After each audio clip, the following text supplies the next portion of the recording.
Good Thursday evening, everybody. Chris McDonald with you on a very special McFiles double feature tonight. Leslie Milwee is going to be with me later tonight.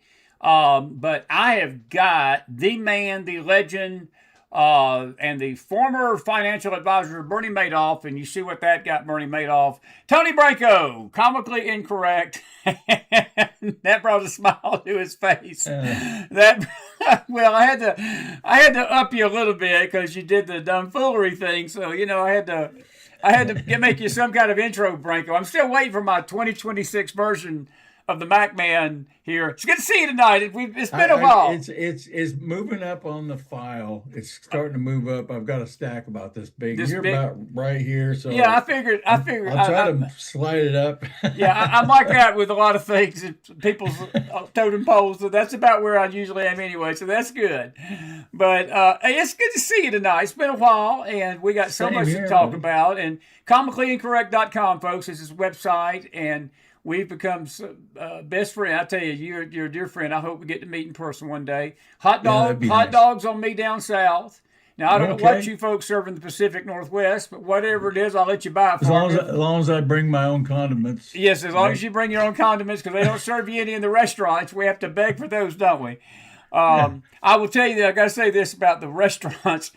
If I was a restaurant manager, one of my pet peeves is when they sit you down at a table and there's a bottle of ketchup there, and that ketchup bottle's empty, and I gotta go to 6 tables to find a full ketchup bottle. I'm like, this is a fireable offense. If I found an empty bottle, you lose your job, you know. But keep the ketchup bottles filled and the salt shakers filled. But that's another discussion. Yeah. But it's so good to see you tonight. Several things to talk about. I want to start out a little bit, and we'll get some other things. And I want to talk about the 250 of America. We'll have you on before all that takes place. But I do want to talk about the country tonight. President Trump, his declaration Tuesday night about our nation, I thought was so very righteous, very spiritual, and I think it epitomizes him as to what kind of man he is. And just a second, that didn't sound good, and that didn't sound good either. Leave it to Chris on the live television for things to start flying off his desk unexpectedly. But anyway. I like the grunting, the grunting, the gremlins, yeah, the gremlins. This thing with the Southern Poverty Law Center that is breaking just within the last 24 hours, the FBI has filed and indicted that group in a multi-billion-dollar scam, basically for defrauding donors who basically, and I'm going to let you explain it. You explained it to me before we came on the show better than I can. But basically what it was is that they were financing the very groups that they were accusing white folks of supporting. And I'll let you explain that. And it all has to do with the fake agenda and the fake narrative that white supremacy was the most dangerous thing to America. Because Christopher Wray said that, Joe Biden said that. It really began in Charlottesville. It really began during the Trump first term in 2017 and 2018 when that thing in Charlottesville took place, which really was a sham. It was nothing but a complete sham. And it started the divisiveness of the nation. And I'm just going to say this, and I'll give it to you. I do not blame Barack Obama for the racial division in the country, but I will tell you this. I do believe that he threw gasoline in a manner that no other president has on an already smoldering fire, and it was his desire to divide us. It was Joe Biden's desire to divide us by race. And I'm going to say this, and this is going to sound a little rough tonight. Racism is about the heart. It's not about the skin. It's a two-way street, because there's just as much racism on that other side that they claim that we're racist about than they claim we're racist. And I'll just leave it at that. I'll get more into that in a minute. What's your thoughts on this? Tell us what this lawsuit's about with the Southern Poverty Law Center, because it's a big deal. It's a big deal. Well, basically, in my opinion anyway, there was no right-wing violence to mention, to talk about. I'll Just agree. hardly exist. It did hardly exist. What it was a combined effort by these people and the Democrats to create this facade, this operation give people the impression that there's white supremacy and that's the worst thing, to kind of shield them away from all the left-wing violence that was out there. And what the Southern Poverty Law Center was doing was they were giving money to all the people they say they were afraid of, millions of dollars, to go out and not riot, but threaten, Right. to look ominous, and so they were funding them through people's donations to the Southern Poverty Law Center. And so that's where the corruption was they were falsely using the money and funding the very people they say were a threat. And it's so true. No, I mean, absolutely. that's basically what it was, and it's been speculated. A lot of people knew that was going on, but they couldn't prove it, or it wasn't investigated. And of course, the Democrats had no interest in Garland. Biden administration had no interest in investigating that at all. We kind of knew it was going on, but now we have Kash Patel, and he's getting to the bottom of it. So, Well, it's like I told you before the show. I don't think if we had an FBI director other than Kash Patel tonight, that the FBI would have got involved in it. And I don't think. And I saw Blanche today. I have to tell you, I've been a little pleasantly surprised with Blanche. I had heard some sort of negative things about him. And I really believe that he's going to turn out to be a good guy, because he has stood firmly behind the FBI on this. And we've lost the drama of Nome and Bondi. Nothing personal against those women, but they just were over their heads. And Bondi was more wanting to be on Fox News every day, and Nome was wanting to make commercials that cost $40 million to make her look good on a horse. Nothing personal, but it's just the truth. I mean, and I think we've got.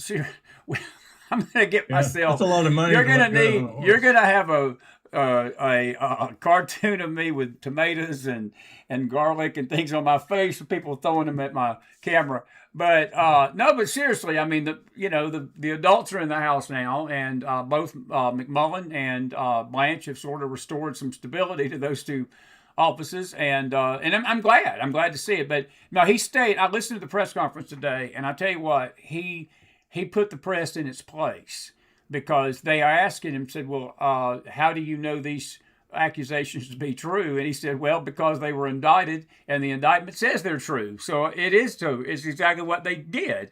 And I said, man, I like you. We need more AGs like him. But what I'm hearing is this, and if I'm wrong, correct me.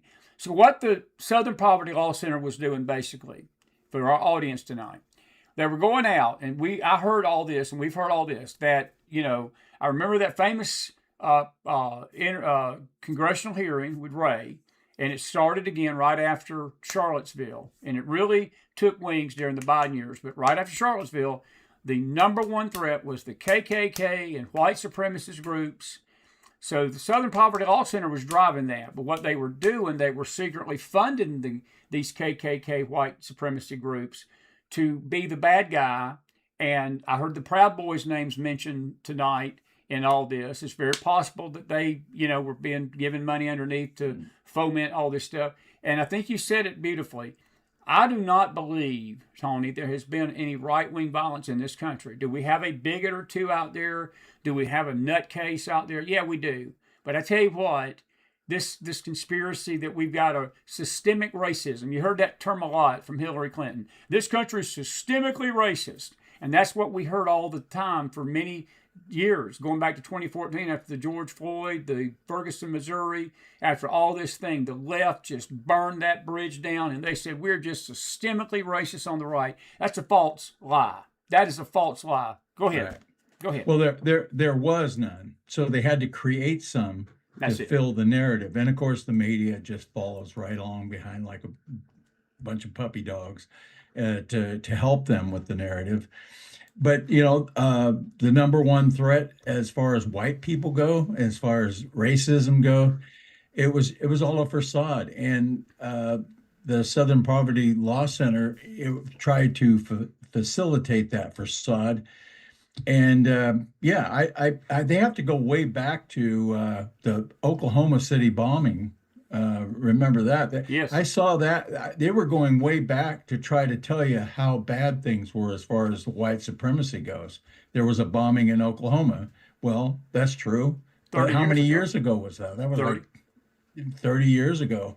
And but recently we've had a lot more left-wing violence over the last few years. Yes. We had the Seattle, the city of love, or the summer of love. We had all the riots going on in Minnesota and across the nation over the George Floyd thing, which was something that was exasperated by the Democrats and probably the Southern Poverty Law Center to make that even bigger than it was.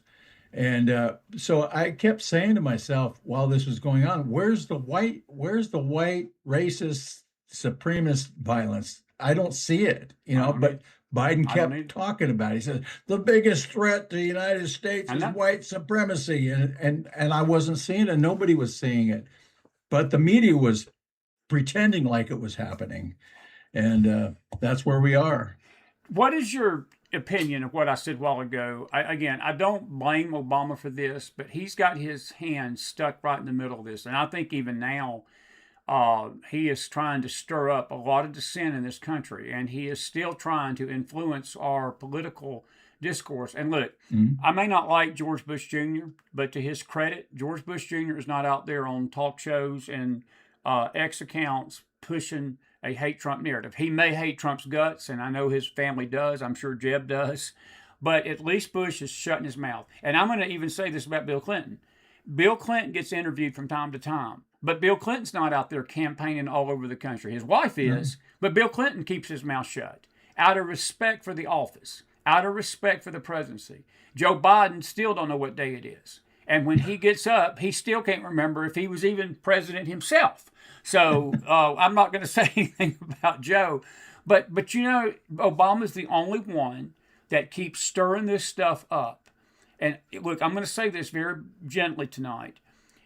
That man is so guilty of so much sedition and treason against this country. And I am Hmm. hoping and praying, Tony. I don't want revenge. I don't want just stone for stone, eye for eye justice. But I do hope that somebody with some guts and some other big body organs will do an investigation of his role in a lot of these things, including the Southern Poverty Law Center. I'm going to go out on a limb tonight, and I'm going to tell you something. I would not be any bit shocked if Obama had his hand in this and Biden had their hand in this very thing before Biden lost his mind. And I mean that. I think that it's just going to go way up, and I hope, and I think that's why Chuck Schumer got on the Senate floor yesterday and mocked this indictment and saying it won't pass the laugh test. I got a good feeling that it's going to pass more than the laugh test. And the last laugh is not going to be on the Republicans and the right side. It's going to be on their side. It's going to be on our side about this because this is a big deal. Yeah. Well, you know that they've been pushing this Cash Patel op for a while, that he's a drunk, he's Yes, drinking at work, it's a great and he's point. partying, and he has spent more time at the FBI working than any of the last previous FBI directors.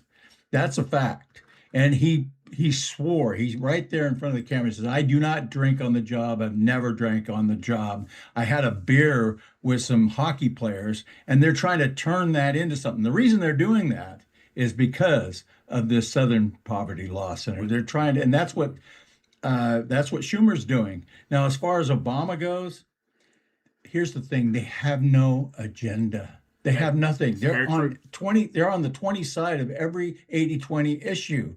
The only thing they have is division, race, hustling. That's it. And they're gonna hang the last dog on that. That's all they got. Right. Nobody wants their agenda. Nobody wants their taxes. Nobody wants their regulations. Nobody wants them. That's why they're all moving out of blue states. Anybody that's worth anything, anyway. So I'm like you. I believe that Obama poured a ton of gas on a thing that was dwindling. racism in this country was dwindling down to nothing. So he came out with a gas can and poured flames and lit the torch on that because of they saw that their agenda was the things that they wanted to do were losing favor. They were also losing voters. So that's what the whole open border thing was about, is getting more voters, more people in there for the census so that they get more power in the Congress. So I don't understand how anybody in the United States could ever vote for Democrat, given what they've already been exposed for. Minneapolis or Minnesota, California, all the fraud pouring out of these blue states.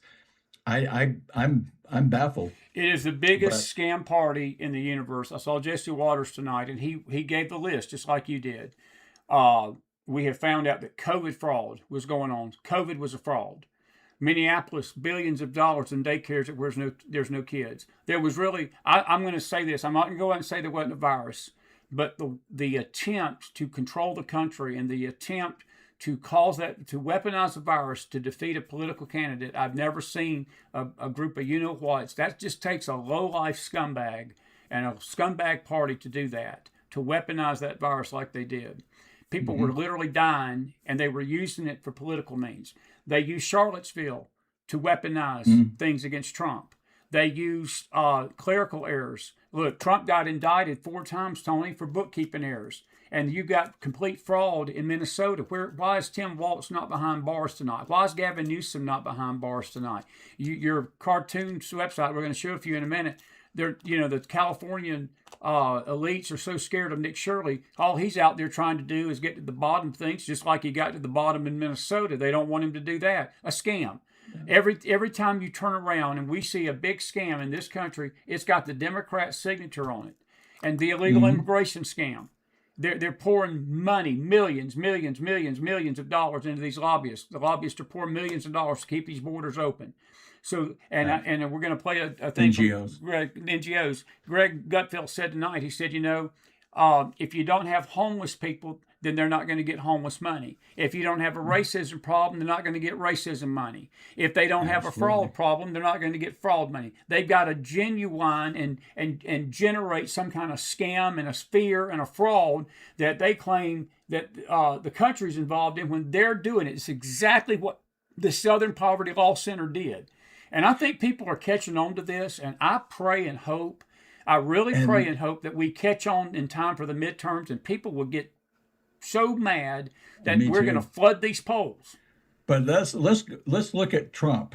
This is why they hate Trump, because politicians don't look at problems the way everyday people look at problems. They look at a problem, they say, how can I use this to my advantage to run next in 2 years? Or if we fix this problem totally, then I won't have anything. Trump has, for the last 30, 40 years, been in business. And you know what other than building skyscrapers and being a property mogul, his main job when he was doing all that was solving problems. Every day going to the office, and problems would come across his desk, whether it was an issue with the electronics or the electrician, the people that were working there, the engineer on the building. Things kept coming across, politics, because he had to grease these politicians to get permits and things like. He was constantly inundated with problems. But you know what he was doing while those skyscrapers were going up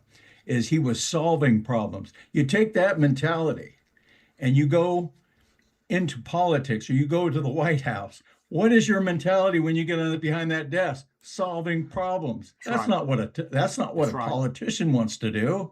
They're not about solving problems. They're about running for the next election, making themselves look like they're heroes when they're not. That is the biggest threat this man has to the establishment. Yeah, he's solving all their problems. Totally. And they don't like it. It's like Cleo just said in the chat. It's like the fire department setting the fire and then telling you we've got a fire in the country. That's about what it's like right now. And these Dems are at the heart of every single scam. Every single one. You look at what's going on. And Tony, can you imagine?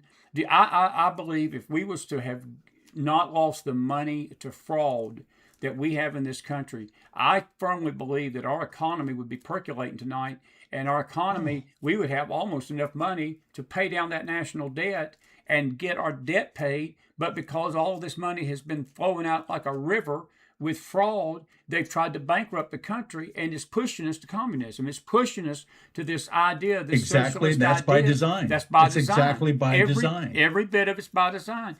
Destroy the country, bankrupt the country so that we can usher in a new form of government and a new thing, and we sit on the top crust of it and rule over the ashes. Guess who's in the ashes? People.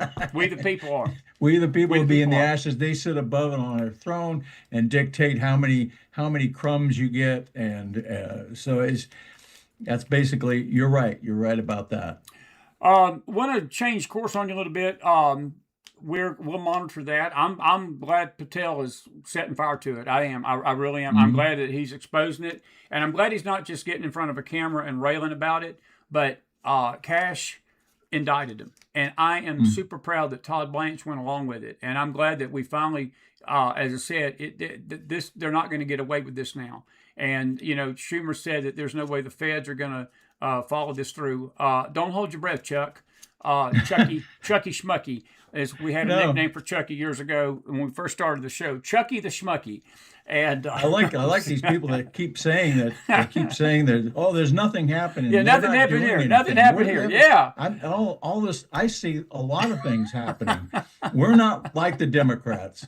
We don't throw a bunch of lawfare out there, bust people's door down at 3 a.m. like they did Roger Stone, or ransack Mar-a-Lago on frivolous charges. We're making sure that every I is dotted and every T is crossed before we even attempt to do anything like that. And we haven't busted anybody's door down, but we do have a couple of grand juries going, and those are going to be more effective, I think, than just this frivolous lawsuit stuff. Yeah, I'm with you. No, I'm with you.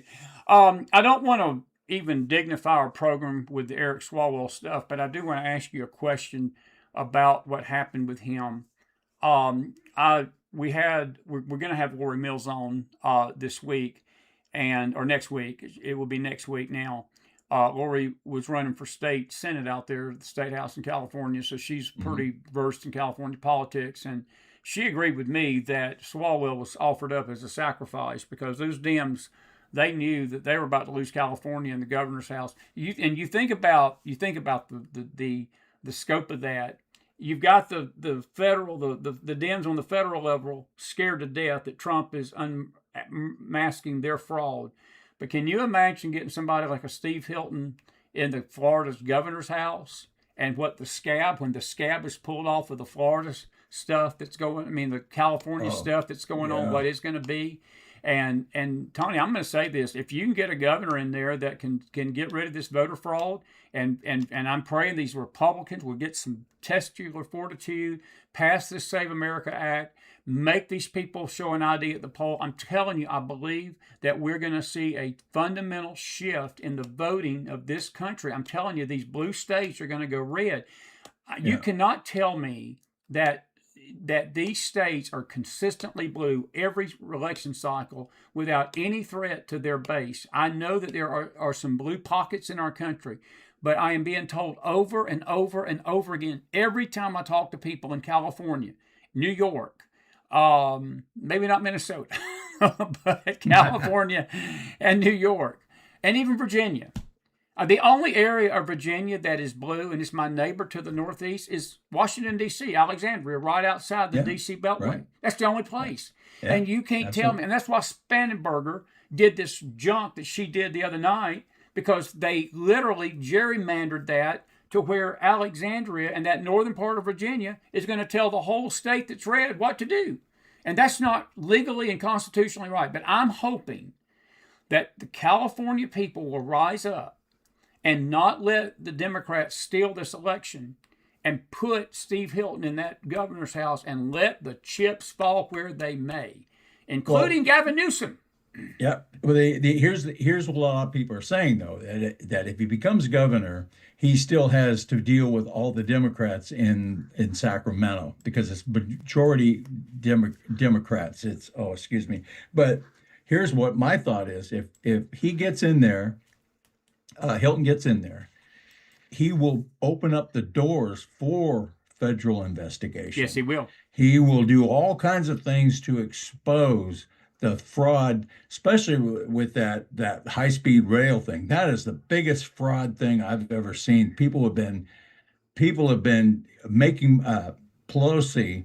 A lot of Democrats have been making a lot of money off that high-speed rail uh, fraud, and they've been selling it to each other. They've been getting federal funding for it, and then selling it to somebody else, keeping the money, not paying the government back. Here's what I read a whole thing on this, how that lines up. But I do believe that if Hilton gets in there, he's going to expose a lot and assist ICE, and that's what they're afraid of. They're afraid that he's going to assist ICE. Nice. He's going to Claim assist the the federal voter. government Absolutely. investigations and expose all this fraud. As far as Spanberger goes, she ran as a moderate. And then the first thing she gets is she even said, I'm not going to take anybody's Second Amendment right away. What's one of the first things she does? She starts talking about taking guns away. Taking guns away. Exactly. Yeah, so she's a real piece of work. And then she takes the redistricting thing on and creates this redistricting where it's a 10-to-1, 10 Democrat, 1 Republican, when it's a pretty close. You have 40-some% to 51% in 48% to 51% Republican, Democrat, a little bit more Democrats in there. But she's redistricting from a 5-to-6 to a 10-to-1. And uh, and I'm hoping that becomes unconstitutional. It is unconstitutional. Well, they struck it down. The Virginia Yeah. Supreme Court, at least for now, has struck it down, and Yeah. they filed an emergency. The lieutenant Right. governor, who's almost more worse than she is, filed an injunction tonight, but I don't know if it's going to stick. But I will ask you a question about Virginia. Why is it that people believe these Democrats when they claim that they're going to be moderates? Have we not learned this lesson that there is absolutely no such thing as a moderate Muslim, nor is Yeah. there a moderate Democrat? I don't know where we got these terms, the moderate. To me, you're either doing things right or you're wrong. These titles and well, he said, and they promised us that they would govern, and they got in. They would govern from the center. Folks, they never govern from the center. Why do we believe that, Tony? Why do you think the American We public don't. is so gullible? Now, we don't, but why does the public at large believe that? Is it a spiritual blindness on people? Is it a fog? Is it just the ability that they just think that they can trust these politicians, who, when they open their mouth, nothing but lies come out?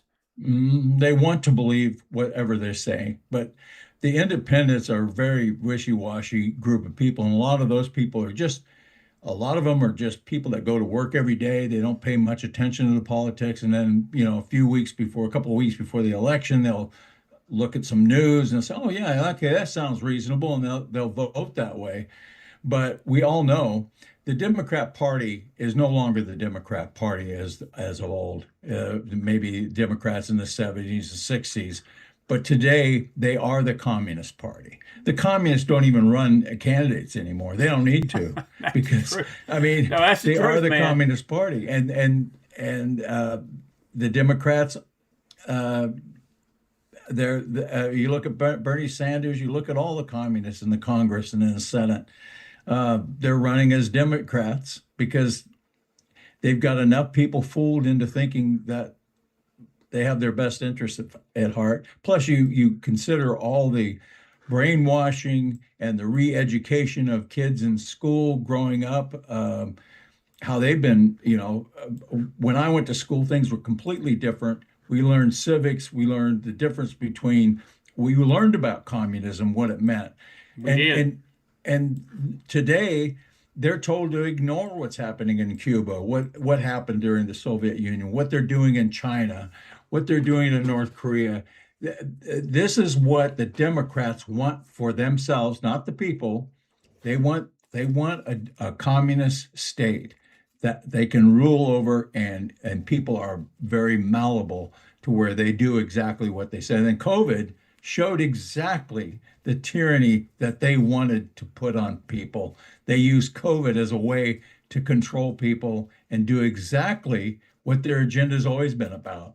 Yeah, and I'll say this: it's not just our country, Tony. That leftist elitist group, they do this to all of Europe. They do it to Australia.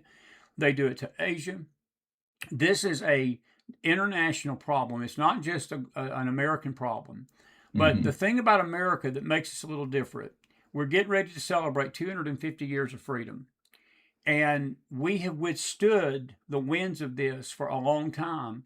And I'm going to ask you this, and I'm going to get to two of your cartoons here I want to talk about with you. Do you think we've got the fortitude and the withal?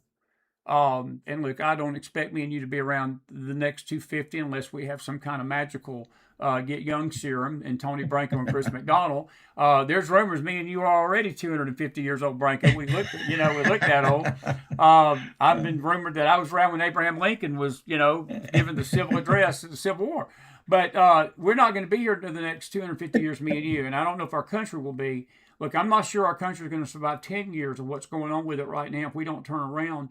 Do you think this generation of voters, these young kids, and not just the young kids, but the yuppies, the Gen Zs, but Tony, even the hippie generation, these people in their 50s and 60s, man, I've never seen us crumble like toothpicks in the face of this Islamic and communist takeover our country, and we're not raising a finger to fight it. There's a voice. This network is doing it.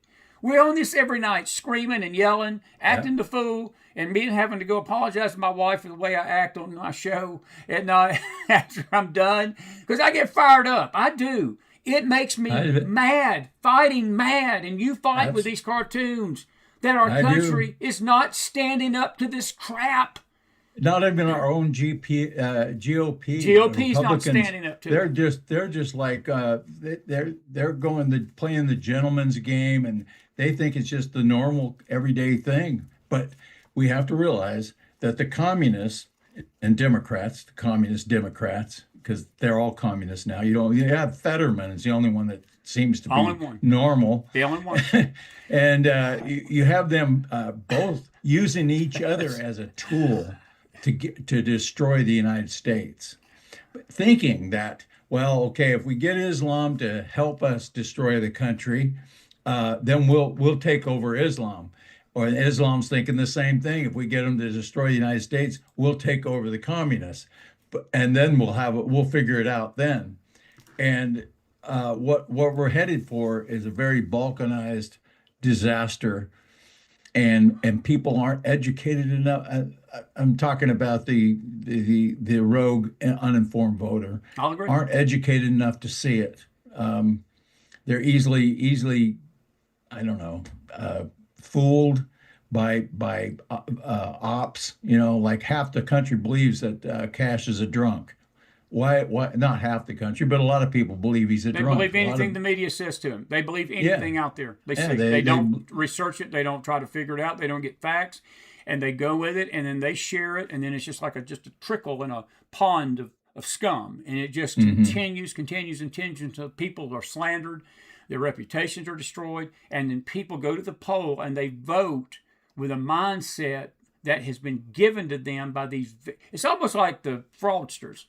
The Southern Poverty Law Center has tried to convince the country for 10 to 20 years now that we white folks, we're just a bunch of white crackers. We're just a bunch of racists. Yeah. And they put billions into that. And now we're finding out tonight that it was all a scam.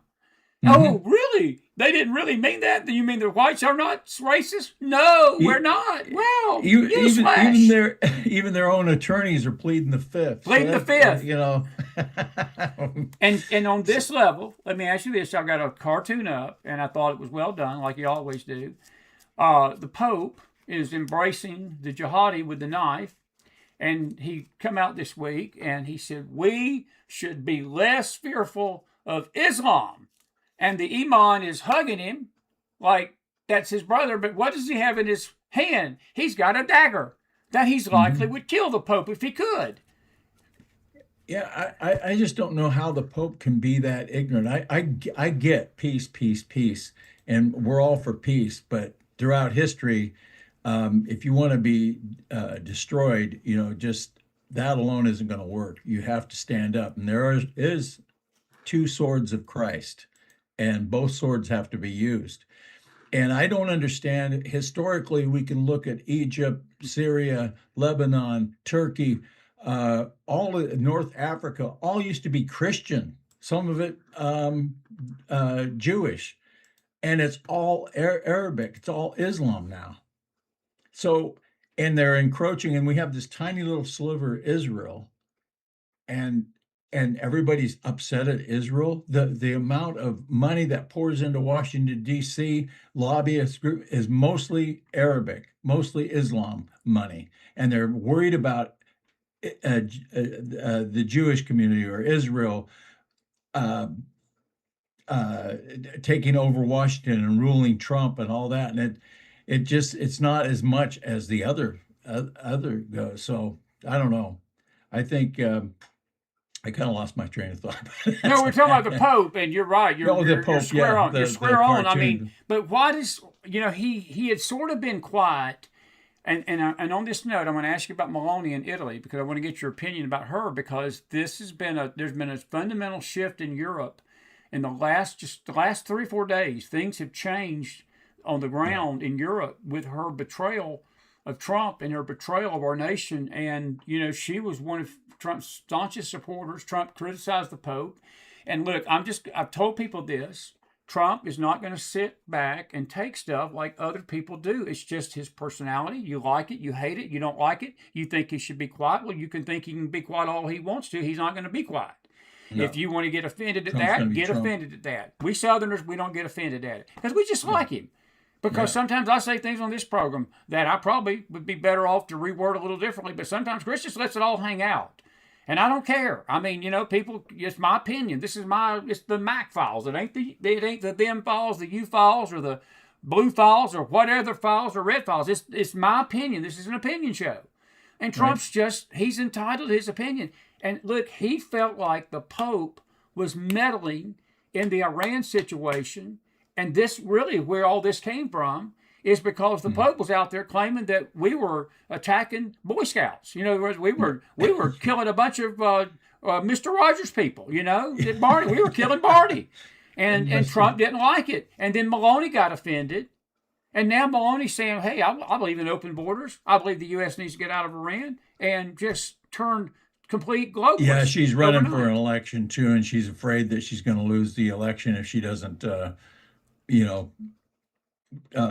Compromise or something. From what I understand, I don't know what the ins and outs of her is. I know that she's probably more conservative than others that they have.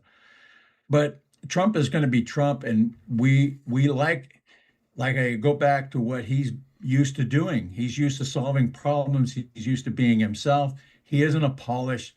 And that's what people are so used to. They've been so conditioned to think that a politician or a president has to act a certain way. Why? Because presidents have always acted that way?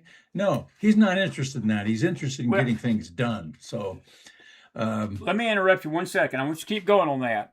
But is that not how we got Joe Biden? Because exactly. Joe Biden was the great-grandfather that was going to come in and swoop in and rescue us from big bad bear Trump. And Joe Biden was going to rescue us from this bad tweeter and this person that got under our feelings and offended us. And Joe's going to be a grandfather to the country, and he's going to unite the country, and he's going to bring us all together, and he's going to wave his magic wand, and everybody's going to love each other, and we're going to get back to normal. And as you said, people bought into that idea that he was polished. And guess what we got, Tony? We got a dementia patient. You got a dementia patient, and people are still, they barely made it through 4 years of Biden. Barely. And look how some of them are still acting like they want to go back to that. They want to go back to the open borders. They want to go back to the COVID type of restraints and all that.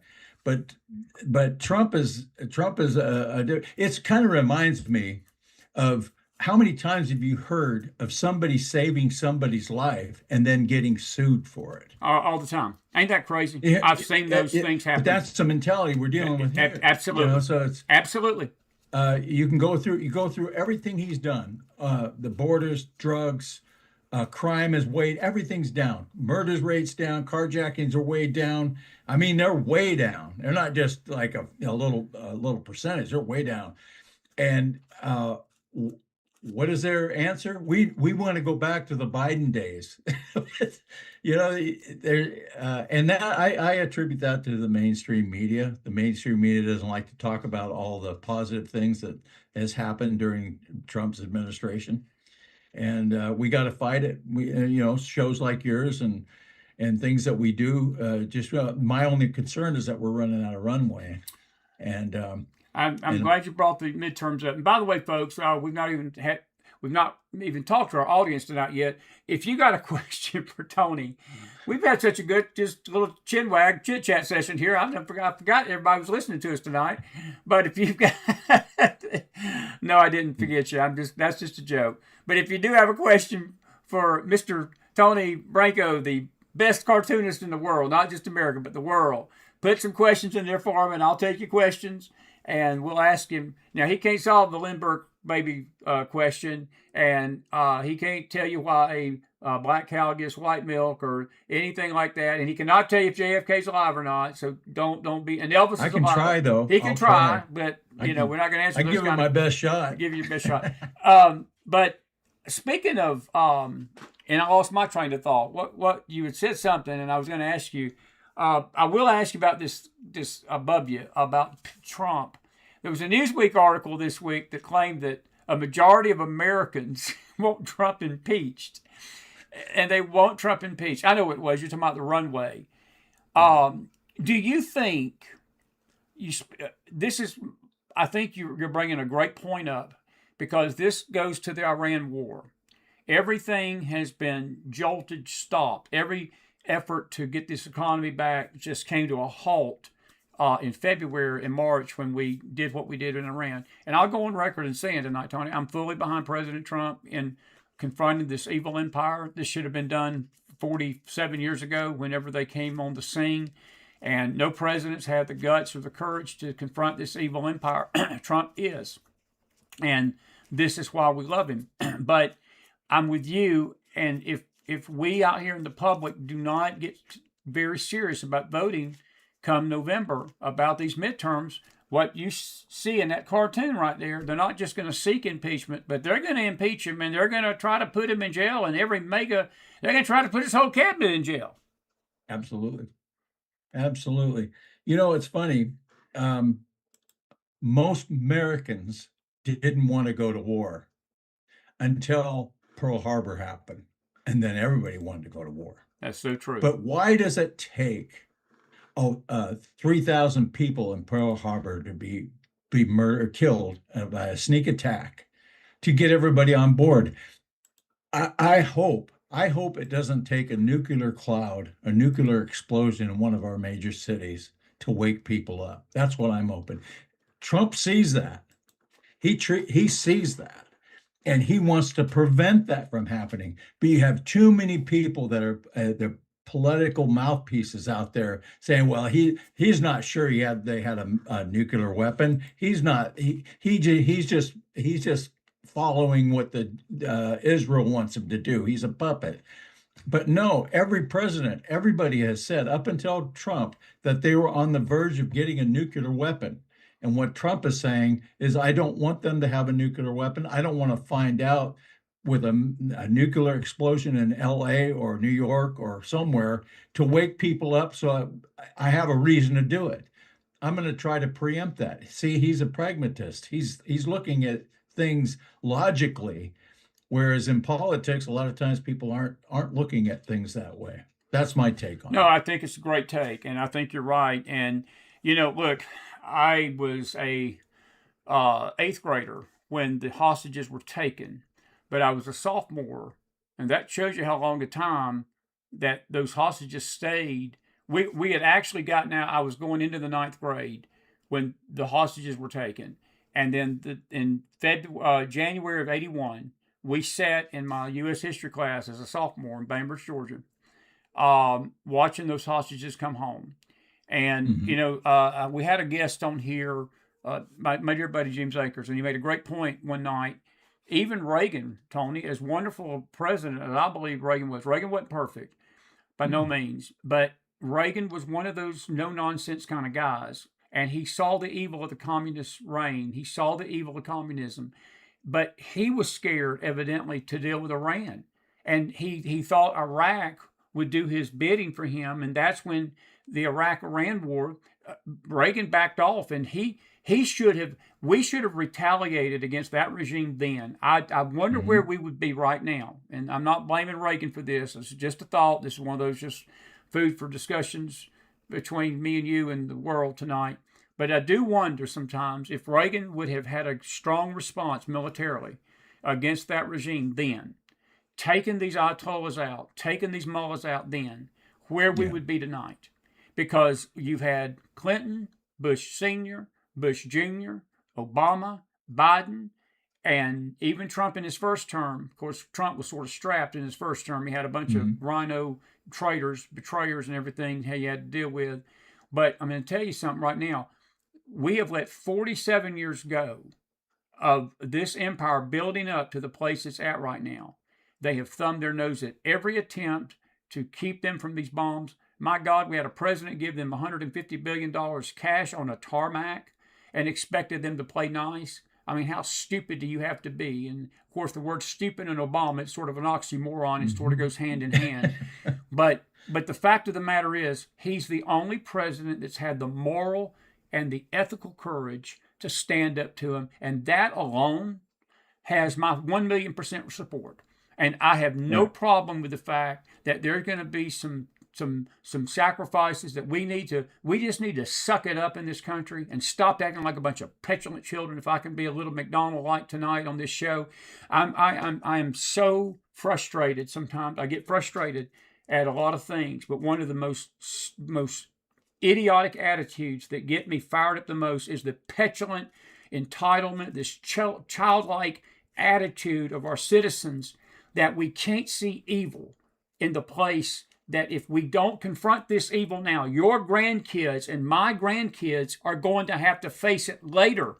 Because if we don't stop them now, Tony, there may not be another Trump coming down the road for another 2 decades, buddy. We ain't got 2 decades with these people. They will blow the smithereens out of the Middle East. No, and you look at it, I keep hearing this. Well, we don't know if they have a nuclear weapon or not. Do you want to find out? They had enough to make 11 nuclear bombs. They had enrichment to that point, 60%, where they could have made like 11 nuclear warheads. Now, and we don't know whether or not they have it or not. How many people live in LA? How many millions? What?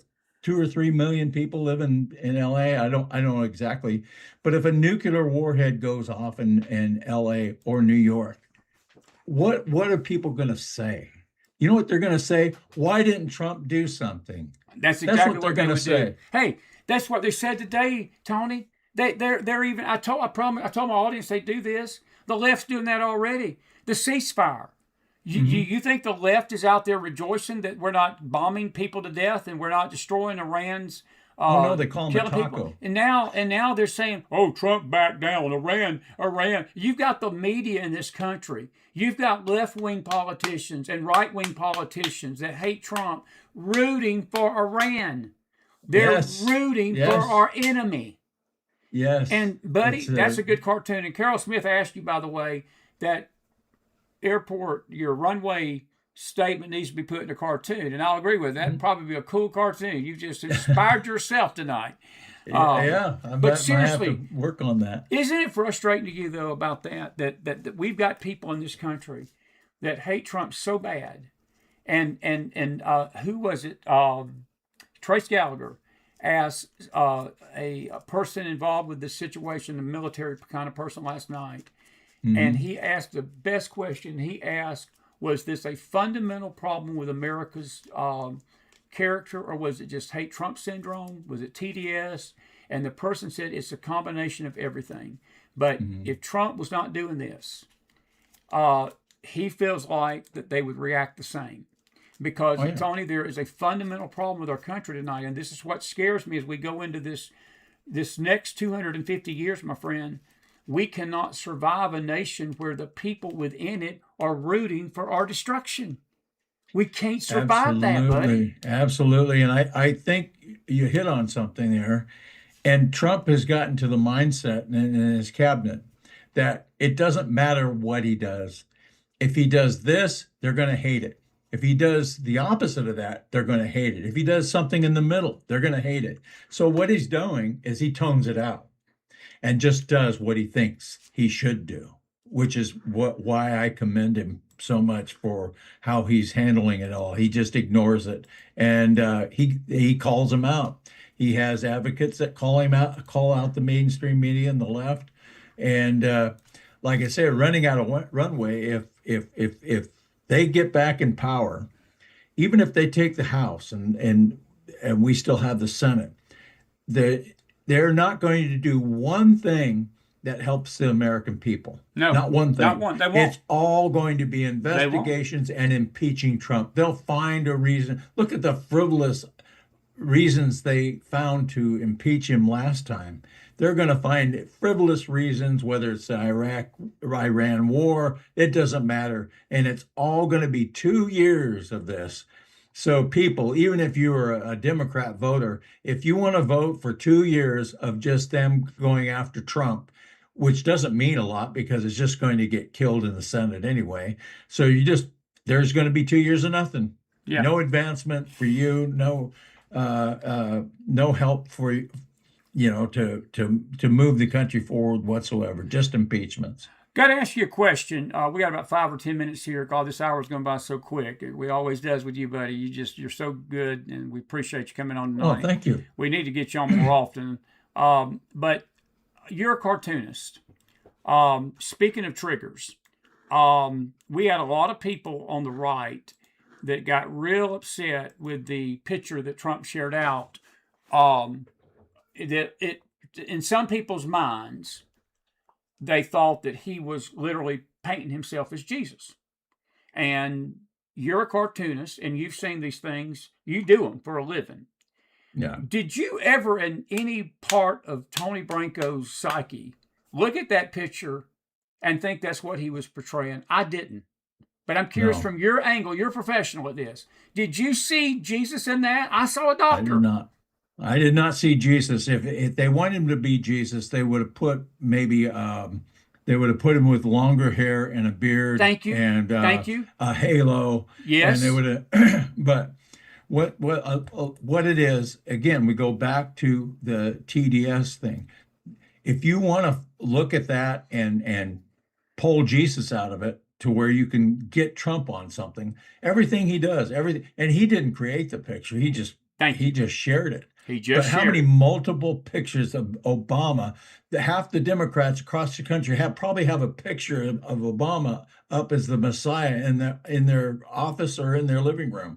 So, and the idea that they're making a big deal out of it's just hilarious. I've got the cartoon up that you did just recently, and you've got Obama with his hands out like this with the Messiah, the crown of thorns, and there were pictures of him. Time magazine called him the Messiah.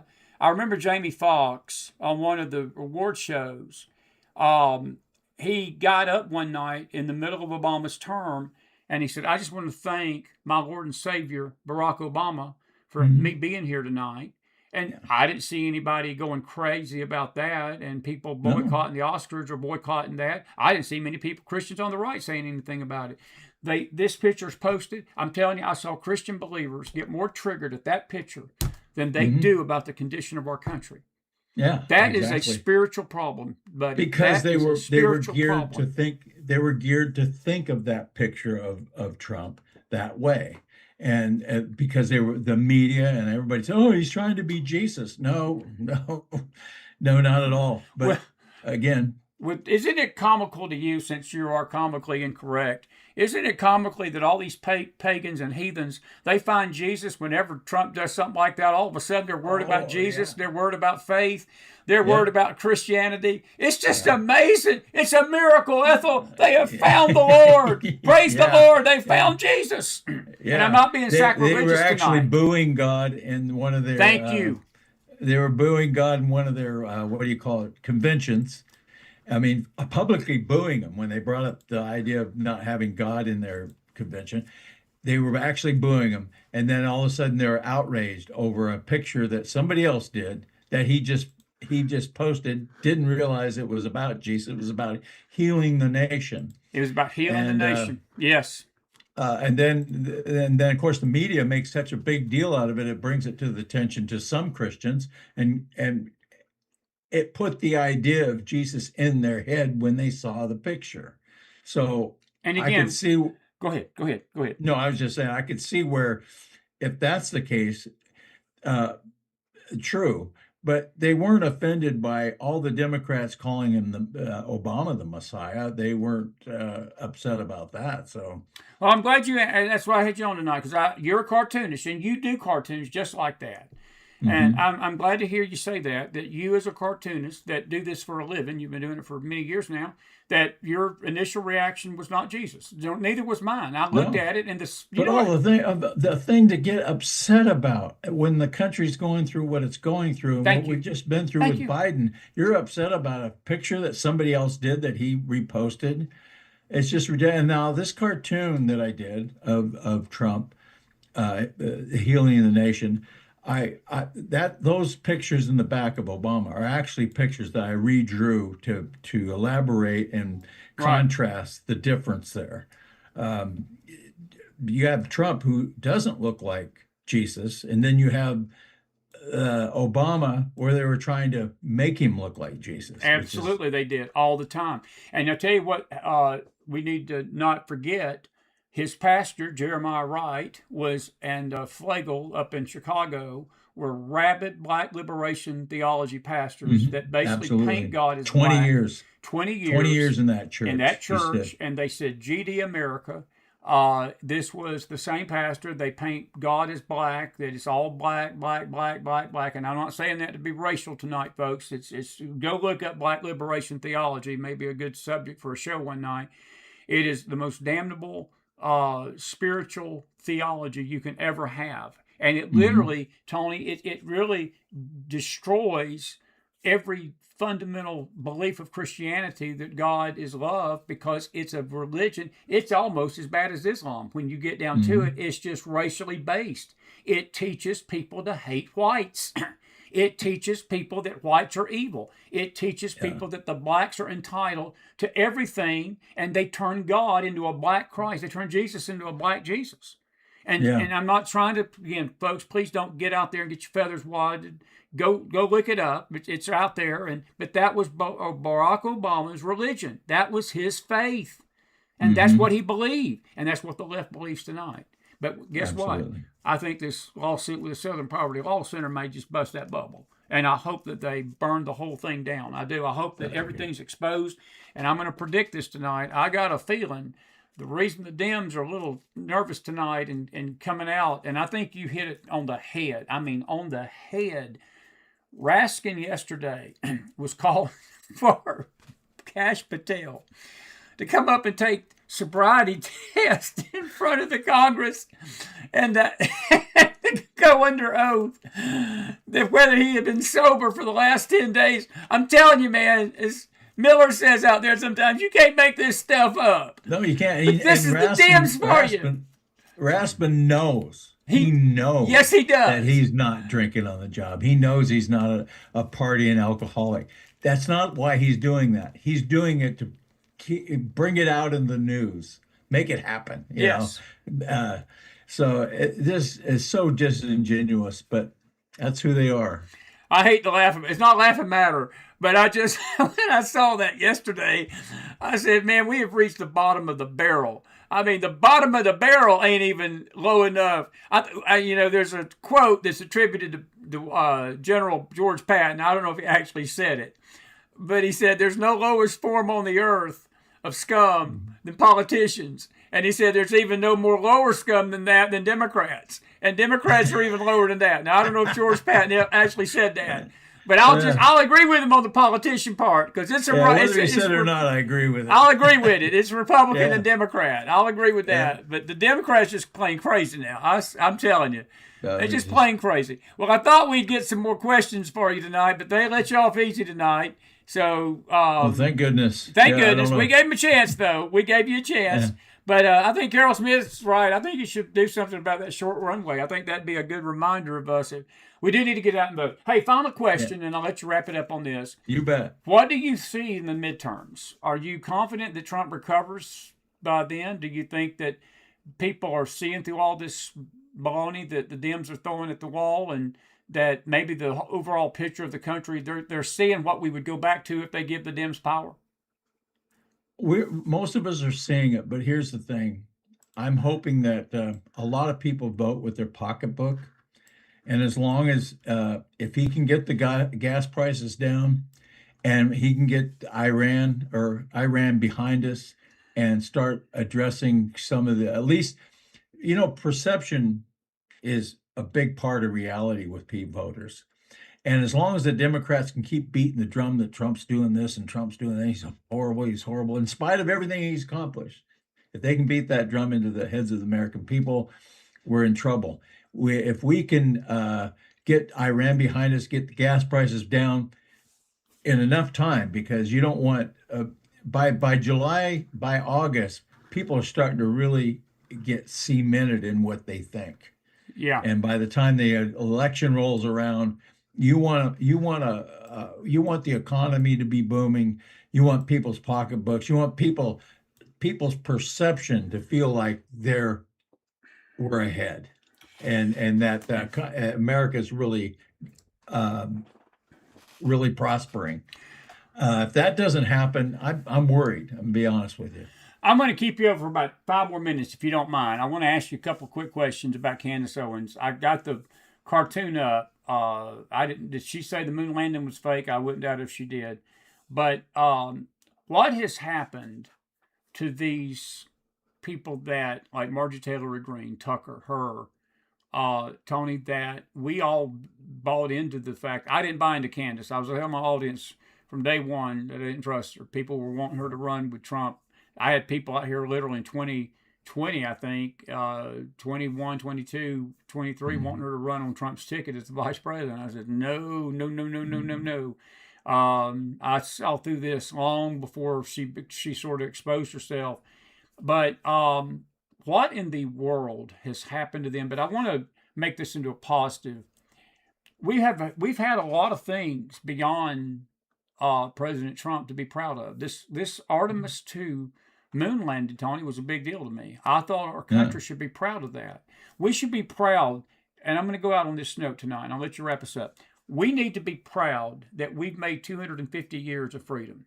We need to be proud that we've got a president that will read the Bible from the White House and not be ashamed of the Bible. Yeah. We need to be proud of a country and a nation that a president is wanting to rededicate our nation to the Lord. Me and you both are faith people, and we understand the importance of that, where our nation's at. Yeah. We understand that going to the moon for the first time in nearly 60 years is a big deal. It's a big deal. And yet you've got people that mock it and make fun of it. And it is a shame and disgrace that we cannot celebrate being Americans without being criticized for it. And you know something? I'm not going to let these people do that. We're going to celebrate America. I love Israel. Israel is after my heart. I believe that they are a vital part of our future as a nation. There's a 3-week ceasefire tonight that President Trump has helped secure between them and Lebanon. And that's God's hand. We need to rejoice in that instead of trashing it. But we need to be grateful for this country and people like Candace Owens and Tucker that trash our nation, and Marjorie Taylor Greene, and all these scumbags. And that's what they are to me. They're nothing but spiritual and moral and political scumbags. And my dad, you can thank Wayne McDonald for that term. But they are just scumbags. And they tear America down. But they're not the only ones doing it, because that populace out there is doing it too. And things that we should be proud about, Tony, we should be happy for. We're going to take it for granted, and we're going to lose them one day if we're not careful. We're going to keep doing this, and we're going to lose our country, and we won't get it back. This is human nature. Is people, no matter how great things are, sometimes as human beings, we tend to focus on what we don't have. We focus on things that we wish we had or problems. Oh, I got this aching elbow here, man. It's just, but yet you're healthy, you're strong. You have money in the bank, and I'm just talking about your normal everyday kind of guy. Every, the God says to be rejoiceful to rejoice and to be positive. And when you look at when all you see is negativity and you just pull that out, you're going to walk around as a very miserable thing. And I think what people need to do is they need to look at the positive things that are happening and that have happened since Trump's taken office. And I know we have problems. I know that there's issues, but if you just look at the negativity and what I think that Margie Taylor Greene, Candace Owens, Tucker Carlson, Megyn Kelly, all they do is focus on the negativity and what they think the problems are. Well, that's not a very positive outlook, and there are a lot of people that follow them. And I think it's a shame. I really do, because things are happening. Cash is doing things. Trump is doing things. Our War Department is doing a lot of things, Absolutely. and a lot of positive things are happening out there. Absolutely. As far as what we voted for. I mean, the border's closed, crime rate is way down, and I could go on and on about how many things. In one of the cartoons I did with his achievements, you had Yes. secure borders, no tax on tips, no tax on Social Security. You had he ended 9 wars, lowest crime rate, middle class tax cut, fair trade. He's putting all this, made DC and other places safe to walk the streets again. Yes, he has. There's a lot of positive things, and the only thing the Democrats can think about is impeaching Trump. And I'm afraid that Tucker Carlson and Megyn Kelly, they're weighing down a good chunk of our voters, I think. Do you think it's deliberate? Not all of them, but they're a chunk of them, and I hope that they turn it around. They stop doing that. Do you think they were planning to do this? Do you think that that this has been sort of a subtle plan in the background for them to do this, or do you think it's just opportunist, or what do you think? Yeah, I think they have an idea of what they think who they want to be in office when Trump is done. I think either they're vying for a J.D. Vance or Rubio, and they're trying to move things away from Trump to get their own agenda through, maybe. I don't know. But right now we should be all behind Trump, and we should be pushing the Republicans towards our agenda and not this infighting thing. But I couldn't have said it better. Well, man, I tell you what, this has been a great interview, and I knew it would be tonight. And I'm always it's a great pleasure to always have you. And I'm going to give you the final thought. Finally, you got a minute. What's your final word? And we'll wrap this up, and we'll get you back on soon. And I appreciate you more than you'll ever know. I appreciate you. Same here, buddy. Comicallyincorrect.com is one of the best websites in America, I think. And you've got a book people can get. There's some things on the website you can do. And I'm going to send you these interviews. I always forget to send you our interview because I like you post your interviews. Now, there is nobody in the world like the Mac Man. So I expect to get top billing on that website, Branco. I'm telling you. Sorry. Hey, there's nothing like a good plug, you know. Well, if I don't plug myself, nobody's going to plug me, Branco. I'm getting at that age, and the plugs are running out, so I got to do it myself. Nobody else does it, so I got to do it. But wrap us up. It's good to see you tonight, man. Yeah, I want to thank all your viewers and listeners for supporting you and supporting my cartoons. You can go over to Comically Incorrect, or I'm on Twitter. You can go at AF Branco on Twitter. But stay vigilant and stay positive. And we really need to win this next midterm election. So get your friends out and plan to vote where you can and stop this Democrat lunacy, because if they get back in there, you're going to have hell to pay. Yeah, it's going to it's going to change. This country is going to fundamentally go, because it will be a 2-year and I'm not so Mess. sure Trump will survive it. I mean, Right. I don't. I mean, these are evil, evil, evil, evil, evil Absolutely. people, and they have an evil agenda. He will survive if they take the House, but if they take the House and Senate, it's over. It's over. It It's really over. is. All right, buddy. So Listen, take care of stay yourself out there. positive.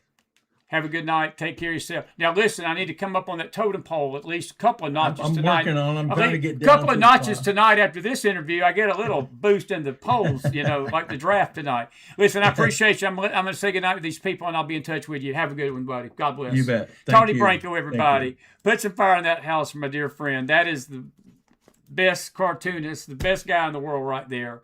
And we have such a good time. And I just love Tony Branco. He is the bomb. He is the bomb. And good to see you, Marshall. Good to see you in the house tonight. Mary Cleveland got some fire in that house and put some fire in that house for him like we always do for our guests. He deserves it tonight. That was some good stuff, wasn't it? Oh, okay. Now, I would normally keep going, but I'm going to save the video and some things we're going to share with you tonight later. We got another week to go of April. I still got a few things I want to share with you because I want to deal with the history of this month. This month of April has been a very historical month for our nation. It's been a very violent month. We've had some violence this week. There was a mass shooting tonight. There's a breaking story. Let's go to our newswire tonight. I want to go to Gateway Pundit, and there has been a shooting. Sadly, let me see what we're looking at. There's a picture of Trump in the Mall of Louisiana near Baton Rouge, and there's been some people that are injured tonight. And I'll just pull this up right here on the Gateway Pundit site. And give me 1 second, and there we go. Of course, the NFL draft's going on right now, but we will keep you posted. If we have any updates. By the way, if you get mad at Chris for using scumbag, Mark Wayne Mullen nukes Chuck Schumer over degrading anti-ICE comments, called him a lying scumbag politician. All righty. So the Department of Homeland Security guy agrees with me. That's good. But a lot of news on the Gateway Pundit we're going to talk about. I mentioned the ceasefire here tonight. This one right here, I got my mouse on. Lebanon and Israel have agreed to a 3-week ceasefire. That's good news tonight. But, and this is what they're wanting to do right here, folks. Margaret Cho says we need a feral, bloodthirsty, violent Democrat to punish Trump officials. That's what they want to do, folks. That's what they want to do. But right here, it's developing. This is this afternoon around 2:40. We don't have any update on this, but an active shooter was at the Mall of Louisiana. 6 people were injured, and police were looking for possibly 2 shooters. This was in Baton Rouge, and I've actually visited that mall before. It's right near Brother Swiggert's ministry, to be frank with you. And Jeff Landry, the governor, has issued a statement. So things are still they've been violent this month in April, and we tend to get these crazies in this month of April. I don't know why. I do know why some, but we're going to talk about it a little bit tonight and maybe tomorrow night on the late show or evening show when we get back. But whatever you do, come back and be with us tonight. We got Leslie Milway. She's been sick, and she finally felt well enough tonight to come on, and I said, come on. Now, she may be in a tornado cellar. They got tornado weather. One thing we might do tomorrow night is have a weather show because we've got some serious weather that is developing in the Midwest, the Deep South region of the country, the upper Midwest, the plains tonight. And we could be in for a massive tornado outbreak starting tomorrow, Saturday, Sunday, and Monday, a 5-day prolonged event of weather. But the one thing that we have not talked about that we are going to talk about is this right here. And that is the drought that is going on in South Georgia. There have been terrible forest fires, and that is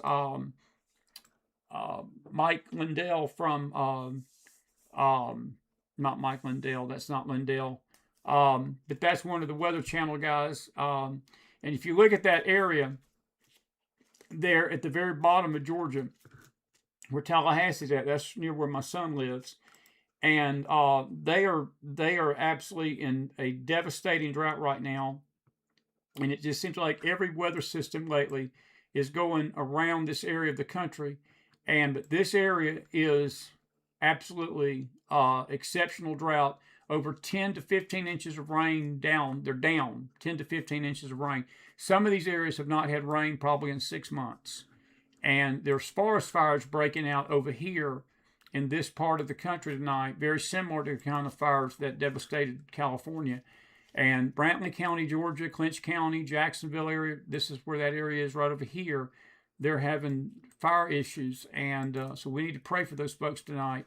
But we're going to talk about that. So if we don't do anything else tomorrow night, we may have a weather show because the weather is going to become the news over the weekend. And we will talk about that with you tomorrow. But you guys be safe out there. Listen. We're going to let you go now because I got some other video to show you, talk about a few other things tonight. I'm so grateful for Tony Branco. This was such a powerful show tonight. I love talking to him. He is one of the best guests we've got on this network. He really is.